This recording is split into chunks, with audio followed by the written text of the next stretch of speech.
Good morning, everybody. I hope, as you all know, I'm Diana Murray, the President of the Society, and I'd like to extend a very warm welcome to fellows and guests, both here in the room and online. We're not expecting a fire alarm this morning, but should one go off, please make your way to the clearly marked exits. There's one at the back here, and there's one over here, and assemble outside. Thank you. You will also have noticed that we're trialling a new format for the anniversary meeting this year, with this AGM preceding a full public lecture this afternoon. We hope this works for fellows, but we'd very much welcome some feedback from you as to whether this formula is a good idea. Making the AGM available online as well as in person has also meant we continue to the process of online voting in advance, as used in the last few years. So the votes have already been cast and there'll be no voting this morning. And the formal proceedings this morning will be followed, for those of you in the room, by a light lunch for attendees and a public talk this afternoon given by David Colwell, FSA Scott, on Finlagan. This is very distracting. See myself on the screen. Can I also introduce our treasurer, Dr. Kenneth Aitchison, and of course, Dr. Simon Gilmore, who are on the podium with me to help with the AGM proceedings this morning. For those online, just to remind you, Zoom, which we're using today, provides written chat and raise hand functions, and you may have to move your mouse or touch your screen to see these. Please use the chat area to introduce yourself and let us know where you are, and to ask questions regarding the reports presented to fellows today. The raise hand function is available also for agreement to the reports. So my first task is to ask the treasurer to read his report. There's a page missing, sorry. So I hadn't finished. The next item is whether there is any other business that we haven't got on the agenda. We will deal with this with the end. We haven't been alerted of any, and I prefer to have it, I must say, in advance. But if anyone has any burning items, then please let us know. And I'm sorry that I missed this, or this page was missing from my script, because this is a very important item. I would like to invite you to hold a moment's silence to remember those fellows that we've lost this year. I'd like to specifically mention Professor Dr. Willy Groenman von Wateringe, who was an honorary fellow of the Society. And also, just this week, we heard that Naomi Tarrant, who will have been, many of you will know, has also died. Naomi was a long-standing supporter of the Society, being a council member from 1989 to 1991, a vice president from 1994 to 1996, and treasurer between 2000 and 2006. She also published her Scottish Samplers book with us and attended many of our events, and she will be greatly missed by many of the fellows. So may I just ask you for a moment's silence in memory of them.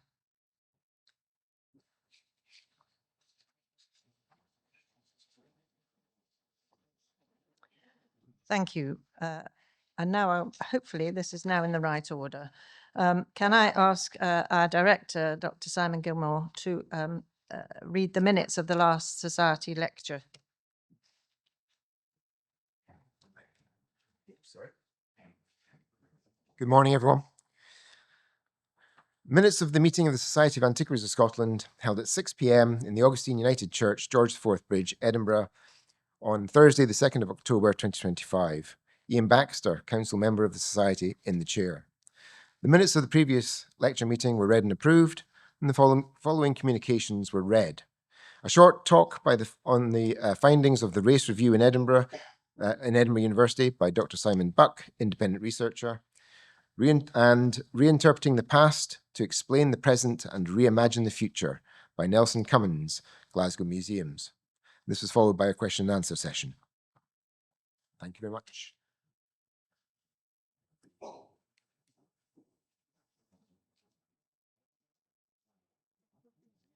I am to remind you that the ballot closed in advance of this meeting, as I've already said. It closed on the 28th of November at noon, and the votes have been assessed by two scrutineers, Dr. Rebecca Jones and Dr. Barry Davis. The results are known, and we will announce them later in the meeting. And now it's time for the Treasurer's report.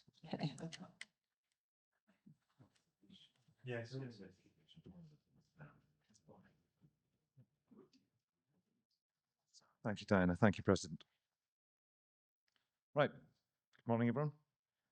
I'm Kenneth Aitchison. I'm Treasurer of the Society, and it is my great pleasure to be presenting the Treasurer's report to you today. First of all, this report is a report on the financial affairs of the Society for the year ending 31st of May 2025. So we are 6 months into the next financial year. This is retrospective, looking at where we were at the end of our financial year. All the trustees of the Society are ultimately jointly responsible for the proper running of the Society's financial affairs. In addition to all of the trustees on Council, there is a Finance, Audit and Risk Committee within Council, which has a particular interest in financial matters, and as Treasurer, I chair that committee. So, first off, abbreviated accounts. You will all have been able to have sight of our full accounts, which I feel very confident many of you will have read in great detail and scrutinised carefully. They are available on our website and were made available as a link as part of the AGM notice. We also have abbreviated accounts, and a single-page statement of financial activities, balance sheet and summary of auditor's report was available for you to pick up as you arrived. The layout of the abbreviated accounts will be familiar to most of you. It is a statement of the financial activities for the year to 31st May 2025, followed by balance sheet as of the same date. So, financial review. First off, our audited accounts indicate that we had a total income for the year, remembering this is the year to the end of May, for the year of £911,051. In comparison, the previous year, 23-24, the total income was £715,675. And our total expenditure was £932,114, comparing with previous year of £796,209. So there was an overall increase of income of £195,376, an overall increase in expenditure of £135,905. So the result for the year, including movement in our investments, was an overall net income of £18,404. The 2023-24 net income was £24,933. The overall result is due in large part to gains on investments, but also to our total income increasing by a greater amount than our total expenditure. So going slightly deeper down, the underlying core activity of the Society, this is putting aside the value that's changing of our investments. Core activity, excluding gains or losses on investments, reports a net expenditure of £21,063. The previous year, we had a net expenditure of £80,534. So I am satisfied that our core activity, yes, it is still in deficit. Yes, we have spent more than we received, but it is a smaller deficit than the previous year. And that was the case last year. That was a smaller deficit than the year before, and indeed the year before that. So year on year, we have been consistently reducing that level of deficit over the last 3 years. Right. That was the formal part of the report, reporting on the financial state of the Society at the end of financial year, 31st May 25. I'd now like to be able to give you an informal update as the second part of my report, presenting some specific and general questions of the accounts and bringing up to date with the financial situation now 6 months into this year. So, general questions. What are our main sources of income, and are there any restrictions on how we use this income? Grants are the largest part of our income, about £547,000, so 60% of our income, and these are restricted in terms of what they can be spent on. Our second largest income stream is membership subscriptions, which is about £198,000, 22% of our income. And this is unrestricted, as is most but not all of our investment income. So we can spend that on what the society sees fit to spend it on. Are these income sources secure for the future? And if not, what can we do about it? I think they are secure. I think the money is safely banked or invested, and we project continued income streams from subscriptions, grants, and investment. Are there any other sources of income we can go for? Yes, we could try to expand the range and scope of grants we apply for, and potentially we could borrow money. This will be relevant to the consideration of the accommodation project, which our president will be reporting on later today. And then what are our main areas of expenditure? Staff costs. Staff costs are 64% of our expenditure. Okay, are there savings to be made, or can we look at collaborations with others to save money, like sharing equipment, sharing staff, purchasing, or sharing back office services? Council is constantly and continuously scrutinising expenditure in order to maximise the efficiency of our spending. And so then to specific questions about our management accounts, and this is bringing you up to date with where we are now. So all of this information is numbers as applied on the 27th of November, so that was Thursday. Yes, Thursday. So on the 27th of November 2025, the value of our investments, it was £1,715,190. Okay. Many of you might be aware that the stock markets have had interesting times this year and recently. There was some interesting times that related to, I believe, to someone talking about tariffs at the start of the year, and then this last month has again been interesting. So there, I tell you that our investments are worth £1,715,000. Now, on the 3rd of October, they were worth £1,793,000. Of those investments, £1,587,855 is unrestricted and can be used as council wishes. That equivalent sum of how much our unrestricted investments were worth at the start of October. Yeah, so now it's 1,587,000. In October, it was 1,668,000. So it's dropped. Goes up and down, goes up and down. It has been consistently going up. This has just been a difficult month, but I did want to bring that to everyone's attention. So that is the unrestricted investment fund. We have a separate investment fund for the Audrey Henschel Legacy Fund, which is worth £127,335. At the start of October, it was worth £125,265. Dividend income from the unrestricted fund is anticipated to be of the order of £33,220.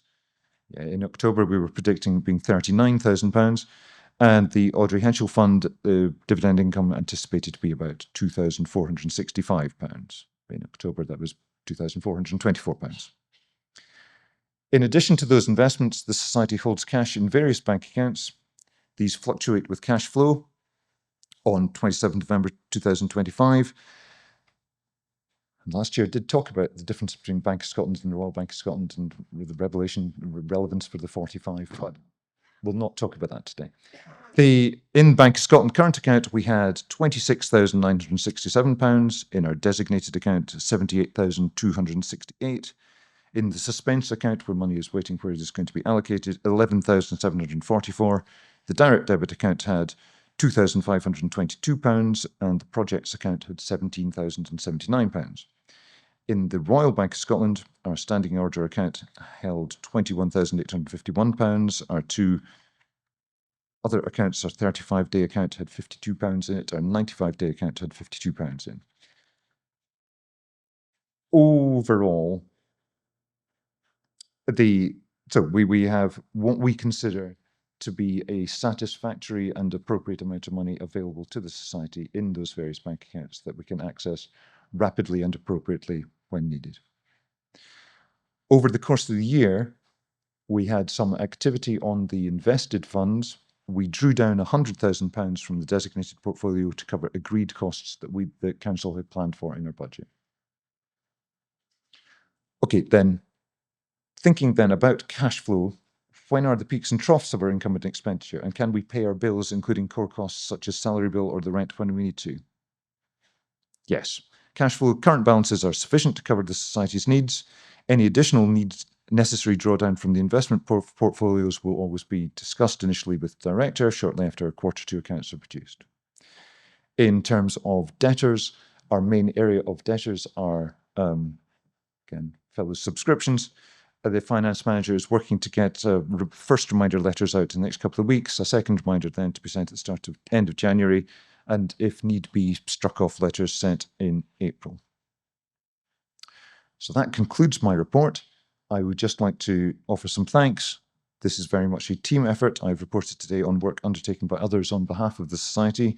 I would end with some acknowledgements, please. First, to the staff of the Society, particularly to Director Simon Gilmore and Finance Manager Jan Patterson. Where is Jan? Oh, there. Sitting at the back, who between them are primarily responsible for day-to-day management of the Society's financial affairs. We also benefit from having external audit advisors, and I would like to thank our auditors at ASETS and Nick Lansley, who is our investment manager at Rathbones. And finally, I am very grateful to fellow trustees, especially those trustees who sit on the Finance, Audit and Risk Committee, for their support and advice during the past year. Thank you.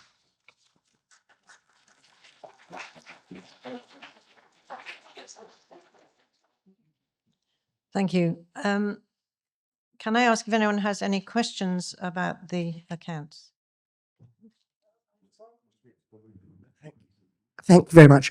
I was wondering what the situation was with gift aid, because I know that a number of societies have now been told that the benefit is greater than Oscar will allow for gift aid to be claimed. Yes, please. Thank you, Director. Yeah, so we keep a very close eye on the benefits that fellows receive, and there's a, as you say, there's a level which you can claim benefit gift aid for, and we keep a very close eye on that. We were in fact audited by HMRC in 2007, 2008 with regard to our gift aid processes, and found to be perfectly above board eventually. So, but yeah, we keep a very close eye on it because of that intervention by HMRC previously. So thank you. Any other questions? Thank you. The Treasurer proposes the accounts. I second them, but can I have a show of hands for approval, please? And online. Thank you very much. Right, now we come to the Director's annual report. So, Simon. Welcome, fellows and guests, and lovely to see so many of you both here online and in the room this Saturday morning. I'm going to keep my report very brief this morning, because you can read our full and detailed trustees report on the 2024-25 financial year on our website, and a short impact report covering the same period is available in the room and on our website too. I'm also obviously very happy to answer questions from the floor or over lunch afterwards. As usual, my Director's report will include some activity post-financial year end. So, we are now just over halfway through the Society's strategic plan period, and I'll highlight progress over the last year or so under that plan's aims. Supporting research to increase understanding and promote further inquiry. Your Grants and Awards Committee awarded over £37,000 to 23 projects, investigating a truly antiquarian range of interests, including archaeological and historical research. And the biannual deadlines for grants and the online talks to support those making applications have both been well received, and thanks to Helen for the latter. The Scottish Archaeological Research Framework, or SCARF, continues to deliver detailed information on Scotland's past. The South East Scotland Archaeological Research Framework was launched just recently at the Edinburgh East Lothian and Borders Conference, Initial chapters for the South West Scotland Research Framework were put online for editing, and we're preparing Scotland's Islands Research Framework for launch in 2026. Work continued with our partners at Archaeology Scotland on the Clyde Valley Research Framework, and we just heard that Historic Environment Scotland has agreed to fund work on a North East Scotland Research Framework. So that just leaves a final Fife and Forth Valley regional framework to complete the whole of Scotland, and we submitted a bid to Historic Environment Scotland for this in September. I note that Murray Cook is in the audience. He'll be very pleased to hear that, I'm sure. Oops. Promoting the sharing of knowledge. Our Dig It project's annual summer campaign, Scotland Digs, had a meeting people theme this year to raise awareness of the well-being benefits of archaeology, both in terms of learning about people from the past and connecting with other individuals at these events. SCARF coordinated 2 symposia, one for the Clyde Valley Archaeological Research Framework and a final one for South East Scotland. And they also delivered 3 Royal Society of Edinburgh funded rock art workshops. And these events altogether reached an audience of over 360 people. Our partners, Stout Stoke Press, recently published Carved in Stone, a storyteller's guide to the Picts, and I encourage you to get your hands on a copy. It brings you the lives of the Picts in glorious technicolor.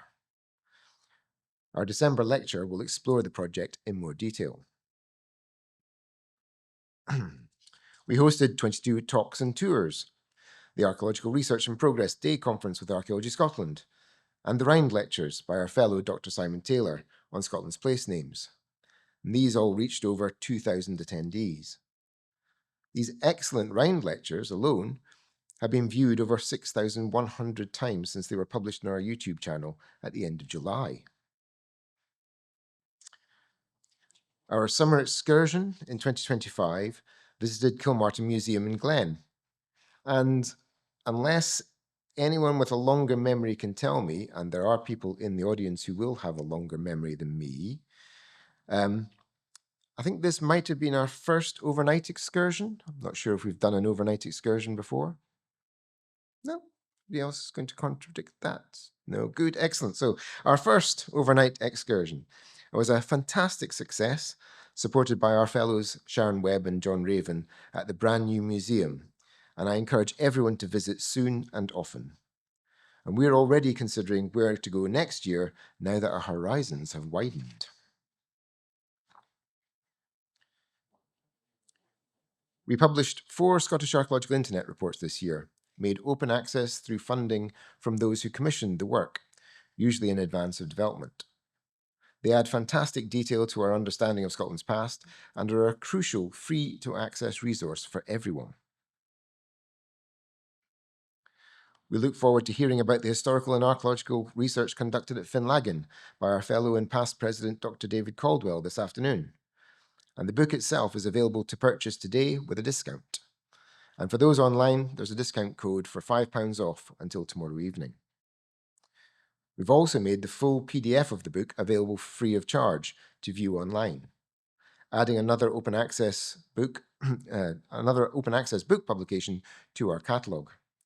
And going forward, we will look to publish all our books open access online alongside our hard copy volumes for sale, thus reducing barriers to knowledge. Our next book, Riney, A Powerful Place of Pictland, by our fellow Professor Gordon Noble, and there's a lot of P's in that, will be published in February next year, both online and with a sumptuous hard copy version for which we crowdfunded with great success. Helping to safeguard Scotland's heritage. So last year I spoke about the pressure museums are under, and those pressures have not lessened. While Museums Gallery Scotland undertakes a Museum Futures programme, we are very aware that our new project, funded by the National Lottery Heritage Fund and the Pilgrim Trust, called Research in Action on Church Heritage, will intersect with those museum challenges as it looks to document and make available information on the heritage assets embodied and physically located within churches across Scotland. With our partner, Scotland's Churches Trust, we are under no illusions. This is a huge task, but we've made great progress already by taking a collaborative approach that levers the expertise and knowledge of church heritage across Scotland. The project will provide information on both the tangible and intangible cultural heritage of churches, which in turn will help individuals and organisations make better informed decisions regarding individual properties during a period of incredible change in worship across Scotland.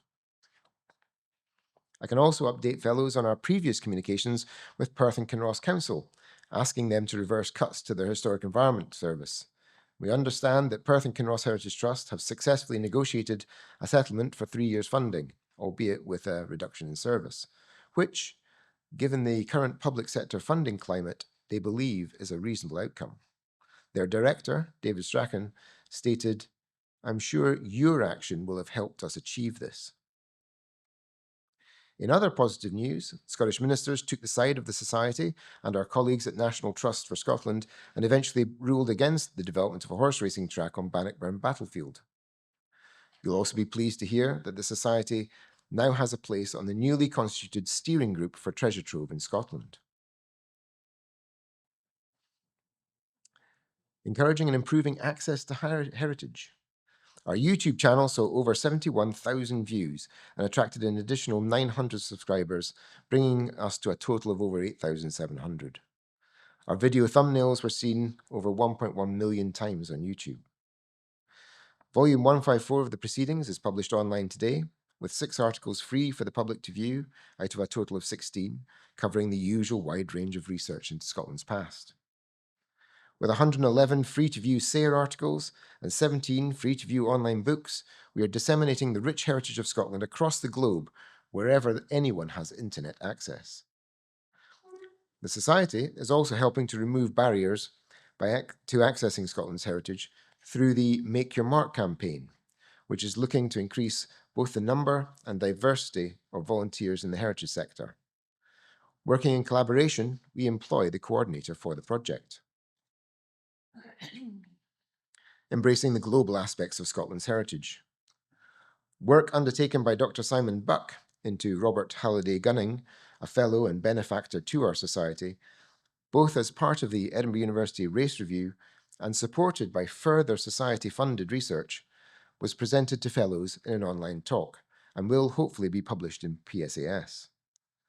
This work highlighted that the funds he left to the Society were linked to enslavement in Brazil, and the Society has removed the Gunning name from its grant awards and is looking to undertake further research into antiquarian links into colonialism and slavery. And once we have a clear picture of the Society's place in these complex and often difficult histories, we will explore, with fellows, our response. Other Society grants supported research into Scottish tea merchants and China, based on 19th century correspondence, the influence of empire on the Glasgow Botanic Gardens, 19th century Scottish travel in Ottoman Greece by Lady Ruthven, and female emigration from Scotland to Australia. Providing physical and virtual spaces to achieve our aims. The President will provide another update on the Heritage Hub project in our report later, so I'll simply say that over the last year we've worked hard to articulate the need and opportunity afforded to the Society to purchase its own building. This has included the recruitment of a full-time head of fundraising, Deborah Rowe, who has thrown herself into the task. Your council, over the last year, has worked equally hard as voluntary trustees to ensure that the Society is governed appropriately as a charity registered in Scotland. Our thanks to all of them, and I would like to specifically mention Dr. Ellen McAdam, who stepped down from council early due to personal commitments, but has agreed to continue to provide us with her knowledge and expertise. And we will hear more about council elections later in the agenda. My heartfelt thanks also to the staff, who continue to serve the Society selflessly. We hope to recruit a new fundraising officer soon to support Deborah, and are awaiting the outcome of various funding bids before we increase the number of staff again to ensure we continue to deliver excellent outcomes aligned to our charitable vision, that Scotland's past is for everyone to research, share, enjoy, and protect, home and abroad. So, The last day for Christmas orders from our online shop is Tuesday, 16th December, a date in your diary. And remember also to take advantage of our online discount code for all books for today and tomorrow. And finally, thank you very much, our fellows. It's your support which allows the Society to undertake all of this and a lot more. You can read about all of the more in that online trustees report. I do encourage you to do so. Thank you very much for listening.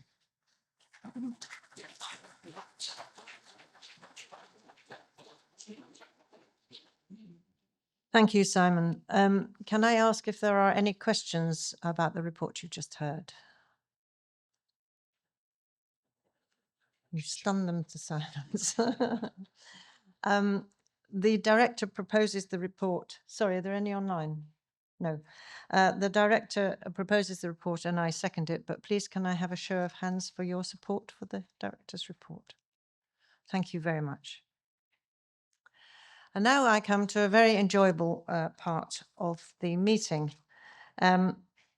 This is the presentation of the awards. First of all, the RBK Stevenson Award. The RBK Stevenson Award was founded in 1992 by a bequest from RBK Stevenson, who was for many years the keeper of the National Museum of Antiquities of Scotland and was president of the Society between 1975 and 1978. Council determined that an award shall be presented annually for an article published in the proceedings on a topic that best reflects the scholarship and high standards of RBK Stevenson himself. The £100 prize this year goes to Revisiting Nap of Hower, Papa Westray, Orkney, by Hazel Moore, FSA Scott, and Graham Wilson, FSA Scott, with contributions from Seren Griffiths. I invite Hazel and Graham, who've come all the way down from Orkney, to receive the award. Please come forward. Are you here? They're not here. Oh, no. They were going to be here. Oh, what a shame. Words will be Here's the awards here waiting for them. Oh, well, never mind. no photo. The next prize, similarly, unfortunately, the awardee is not with us this morning. This is the Murray Prize for History. And the fund for this was established in 2008 by our late fellow Peter John Murray in loving memory of Anne Mary Murray, and comprises a prestigious silver medal and a £200 cash prize. It is awarded every 2 years in recognition of original research published by the Society on the history of Scotland in the medieval to early modern periods, that is AD 500 to AD 1700, and set within a British and/or European context. For the purposes of this award, history is defined as encompassing all fields of study, including art history, but excluding archaeology, for which there is already Society provision. And the prize this year goes to Watching the Waters, Sentinel Sites in the Inner Hebrides and Western Seaboard of Scotland by Shane MacLeod, FSA Scott. Unfortunately, or fortunately for him, Shane is in Australia and unable to receive the award in person. We hope to present this to him formally at a future event. But in the meantime, many congratulations to Shane, and hopefully, if you're watching, well done. Thank you.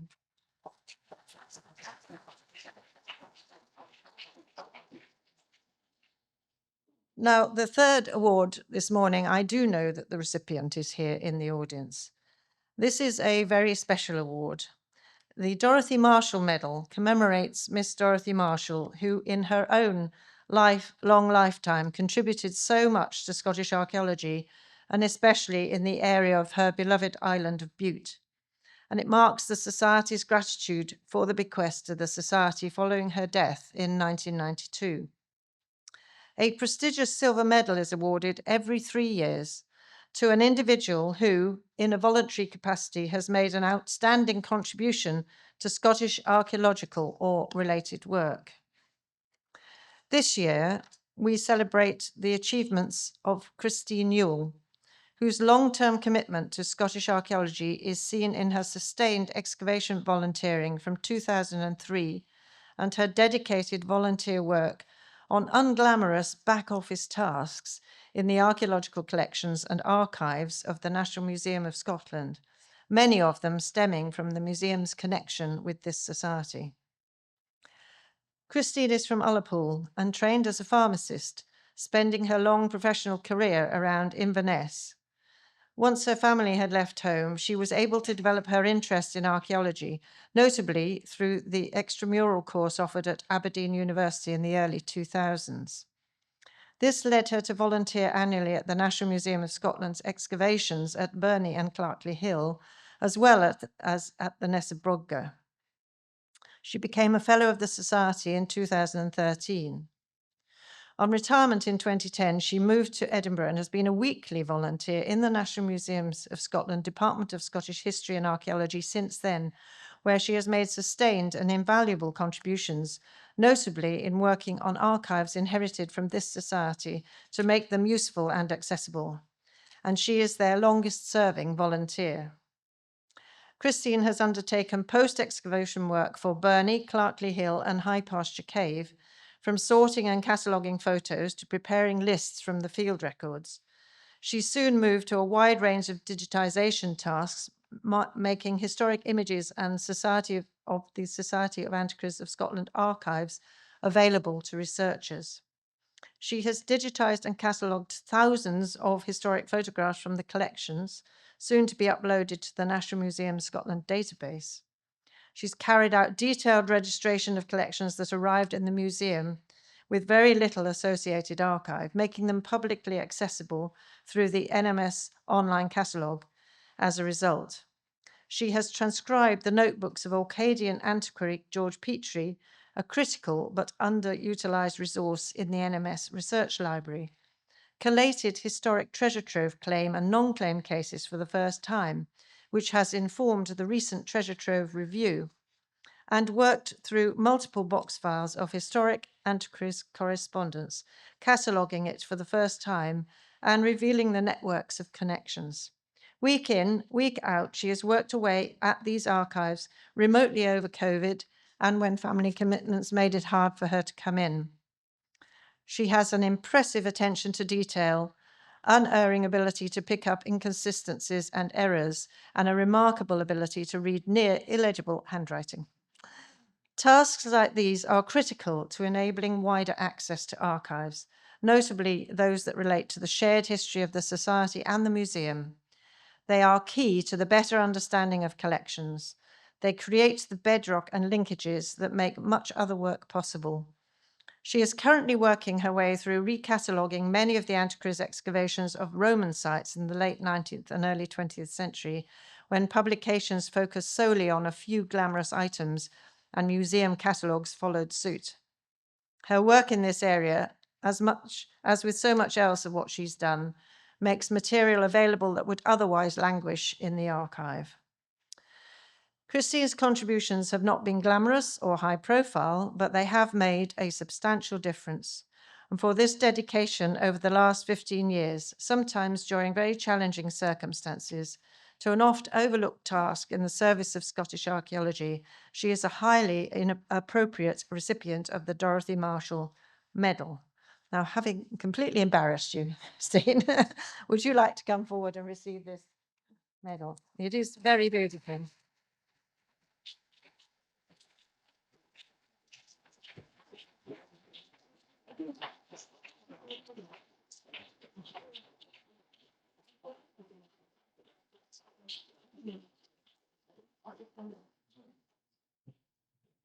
I would like to thank the Society and the people who nominated me for this totally unexpected award. And I'd particularly like to thank Drs. Fraser Hunter, Hugo Anderson, Mark, and Gemma Cruikshank for all their help introducing me to some wonderful projects. I'd like to thank my husband for putting up with all my absences and my daughters for helping to allow me to keep coming here by looking after him. Thank you so much. Thank you.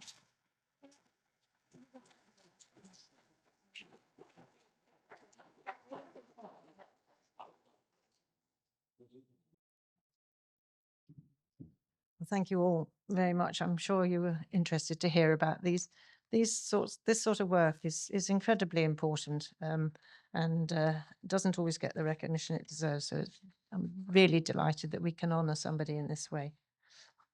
Now we come to the results of the ballots.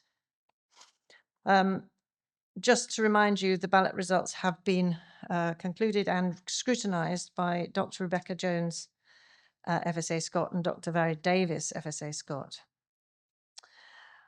First of all, I would like to announce the result of motion 1, which was changed to subscriptions. 218 votes were cast online, 5 people voted in the office. There were 172 votes for the proposal and 41 against, with 10 abstentions. The proposal is thereby carried, and the subscription rates applicable from the 1st of July 2026 will be raised. I presume everyone who didn't vote was in agreement. So now we come to the results of the office bearers and council members. In October this year, Dr. Ellen McAdam had to resign from council for personal reasons. While council were very sorry to see her go, she will continue to support the society as a co-opted member of one of our working groups. This year, the treasurer and 4 councillors are standing for election. 2 of those standing, Mr. Ross Laird and Dr. Alex Fitzpatrick, excuse me, were initially co-opted. We were short of council and we co-opted them to fill areas that we felt we were short of expertise in, and they have filled those space for us extremely well, and they had agreed to stand for election. And they stand with the full support of council. And Emma Carver and Professor Ian Baxter are standing for their 2nd term of office. Since there are enough vacancies on council for all of these council applicants, candidates, this is not a contested election.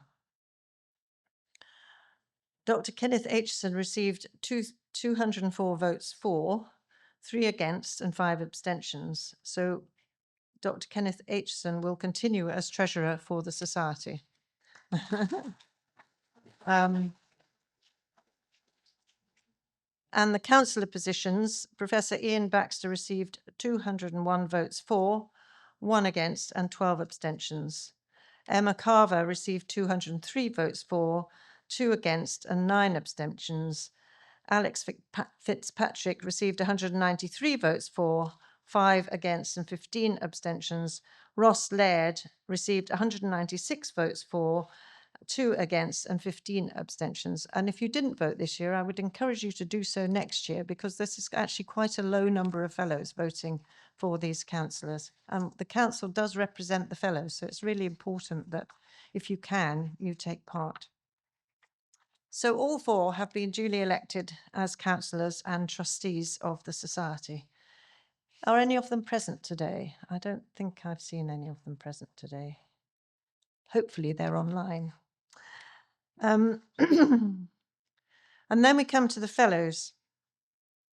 267 votes were cast online, 4 people voting by ballot in the office. And before announcing the results, I'd like to say a special thank you to fellows who encouraged others to apply and acted as supporting fellows on applications. Your efforts help ensure that we continue to grow the network of fellows across the world and are greatly appreciated by all members of staff and council. And you will be pleased to hear that all 116 fellows received a clear majority of votes for, and only a handful of votes against and abstentions. And I can therefore announce that all candidates were elected to fellowship of the society. We have a total of 75 newly elected fellows from Scotland. Yes, quite a wide range. 14 from the rest of the UK. 2 from Europe. Looks like France. Yep. 19 from the USA. Welcome. And 6 from the rest of the world. Very good. New Zealand and New Zealand. Australia and Canada. Well, congratulations to everybody. We're very pleased to have you as fellows. Are there any of our new fellows in the audience today? Hooray!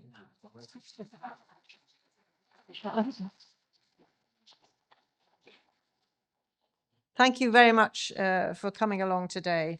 The Society will be contacting newly elected fellows by email in the first week of December to provide instructions on how to complete the election to fellowship and, of course, to pay your subscriptions. And we'd very much like any of the new fellows who are present today to come to the front at the end of the formalities for a group photo. If you're a new fellow online, please, if you would like to, send in a photo of yourself and we'll put them into the newsletters. We also happy to announce that we have an additional 22 fellows who have been members of the Society for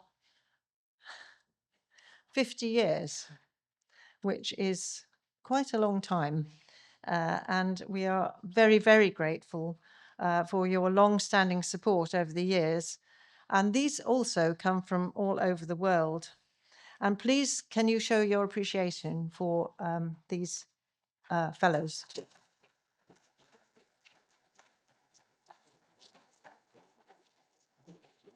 Thank you very much. I see Naomi Tarrant's on that list, so she obviously just made it to 50. Can I also, could you also make yourself known? Can you put your hand up if you're a 50-year-old? I know, Gordon, you're one. Oh, and Adam. Well done. Again, if you'd come to the front at the end, we'll have a group photo. That's brilliant. Thank you. And we also have the results of the Honorary Fellows ballot. Every year we try to, if we think it's appropriate, Council likes to propose Honorary Fellows of the Society, both for their service to society, but also because they, for their eminence in their branch of antiquarian study and the possibility of them being ambassadors for the Society. So we have 4 honorary fellows. Professor Chernjit Maan received 175 votes for and 4 against, with 13 abstentions. We got a slide for this? No. No, sorry. No. Okay, that's fine. Professor Catherine Forsyth received 204 votes for and 4 against, with 13 abstentions. Dr. David Caldwell received 205 votes for and none against, which is the first with all the votes we've had today, with 12 abstentions. And Elizabeth Rhodes received 192 votes for and 4 against, with 27 abstentions. And I can therefore announce that all candidates were elected to Honorary Fellowship of the Society. And please, can you congratulate them?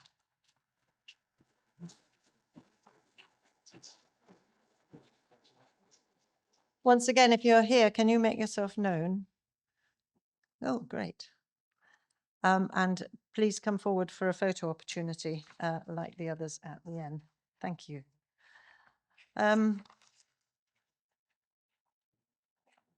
Okay, you've probably heard enough from me, but before I sit down, I'm going to give you my presidential anniversary address.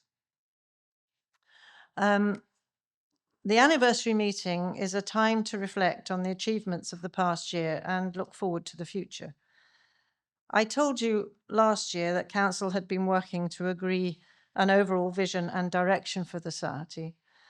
This has been augmented by detailed sessions looking strategically at all aspects of the Society's work and evaluating whether we can make our operations more efficient and effective while delivering the best service possible for fellows and for the heritage community.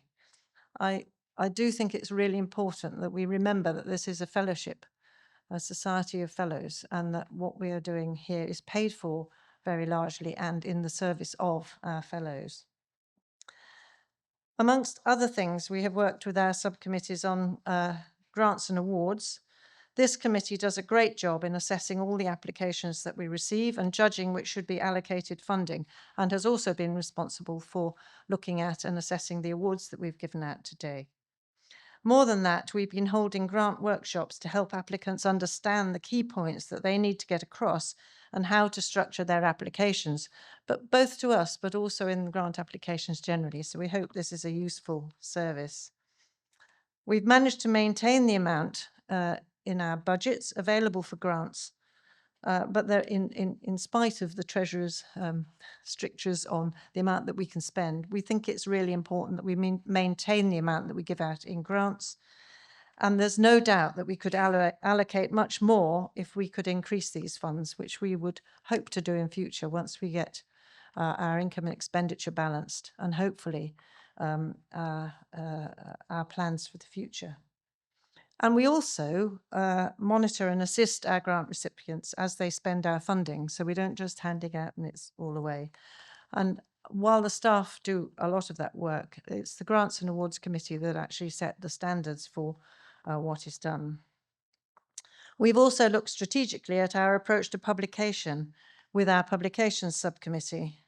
This work is ongoing, but with some external advisors, we are assessing whether we are making the most of opportunities to publish and whether there are different approaches, especially those that can be cost neutral or income generating. You probably know that publishing is extremely expensive and usually a loss-making exercise. We're hoping to turn that around if we possibly can. You will have noticed that we've been exploring crowdfunding models and partnerships for publication, and these have proved quite successful. We've also been exploring open access publication, and there's more work to be done on the latter. It is important that we maintain our standards in publication and meet current open access requirements, particularly so that they can be used in tertiary education for the Research Excellence Framework. There have now been constructive discussions in the Fellowship and Programme Committee, which will continue to look at how we can best serve our fellowship, as well as providing an interesting programme of lectures and events. And they have been extremely varied and very interesting this year. And your views on this are always welcome. So if anyone has any comments on what you'd like to see the Society do for fellows, or you've got any ideas for lectures and events, please let us know.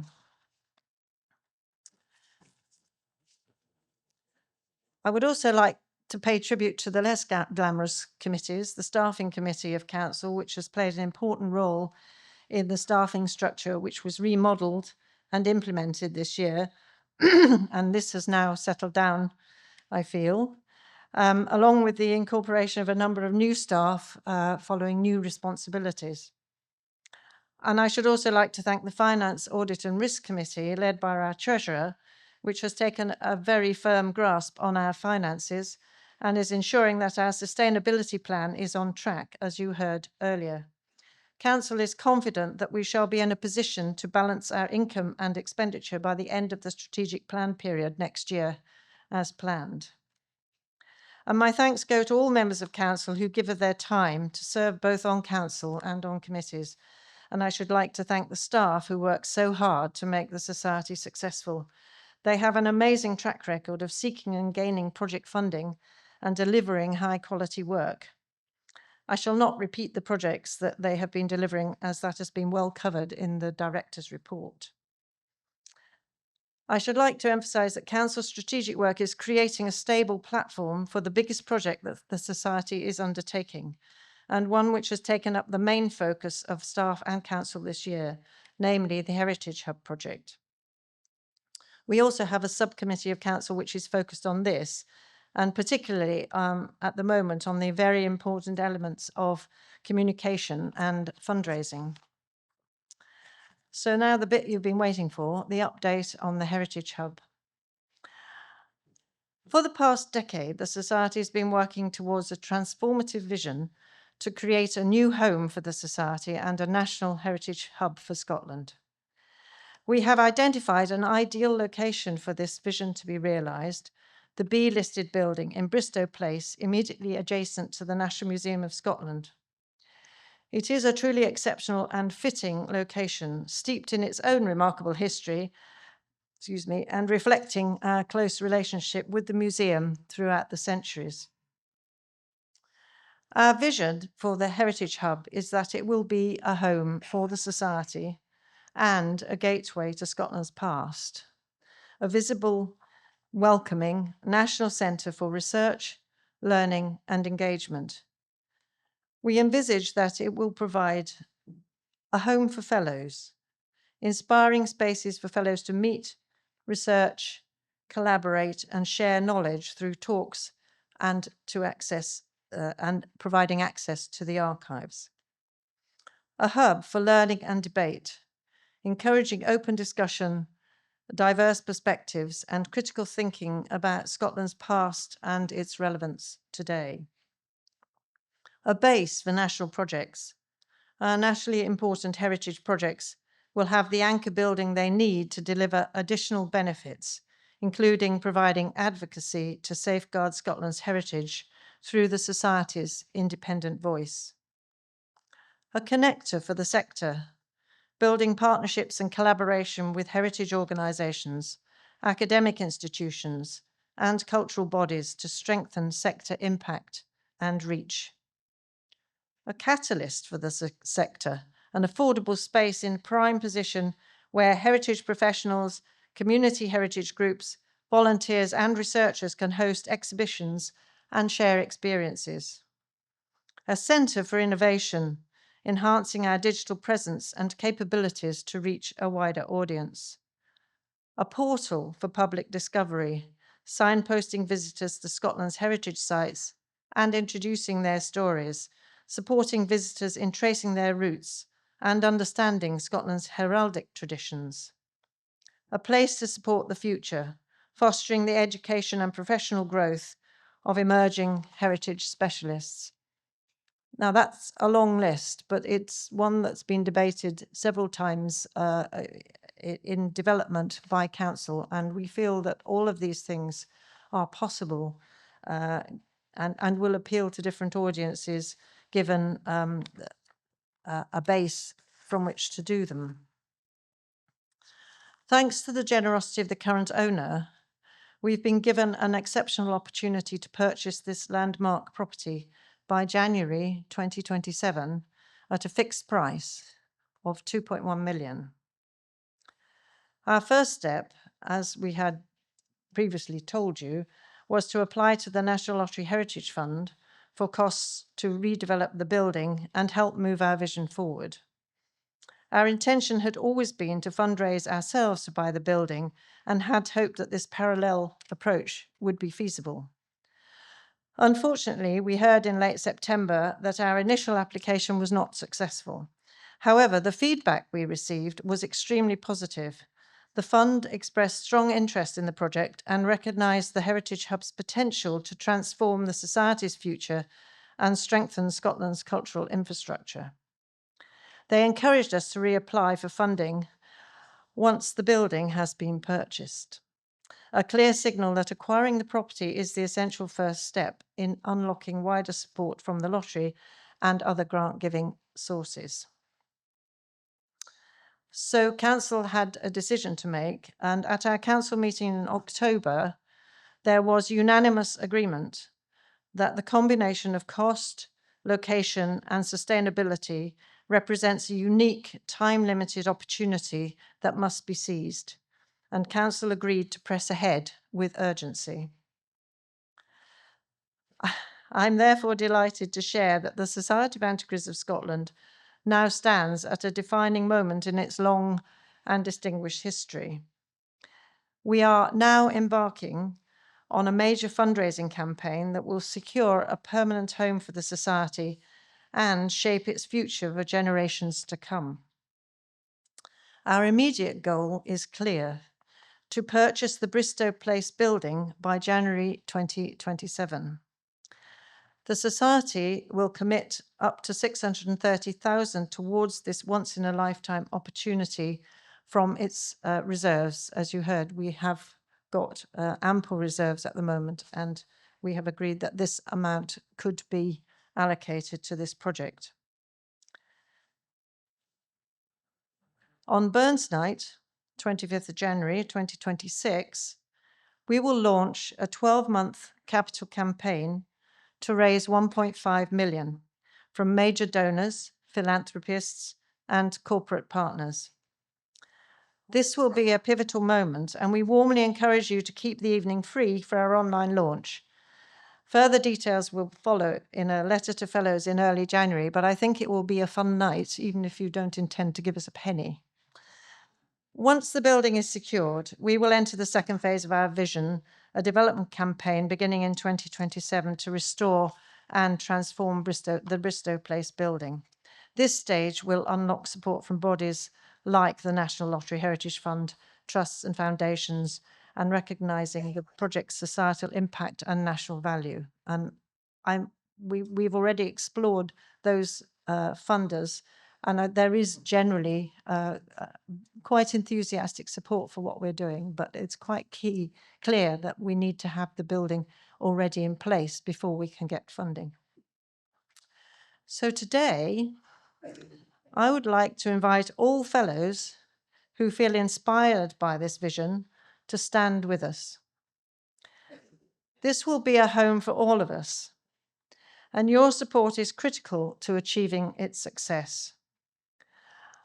First of all, I would welcome any expressions of moral support from you, and just I think it's important that you come forward and say that you support this project.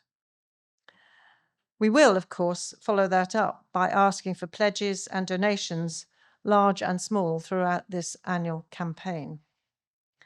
At this crucial stage, we are particularly seeking fellows who may be willing to give a significant pledge towards the purchase of the building and help lay the foundation for this historic transformation. We have a range of enduring recognition opportunities to honour the generosity of those who choose to lead the way as a major donor, if there are any of those of you out there. And we are very happy to discuss options with anybody who would be prepared to give us a significant amount of money, but all donations, great and small, will be welcome. We also encourage you to share this opportunity with your wider networks and help us build the momentum required for success. Your early support will lay the foundations for the Heritage Hub and help bring this transformation vision to life.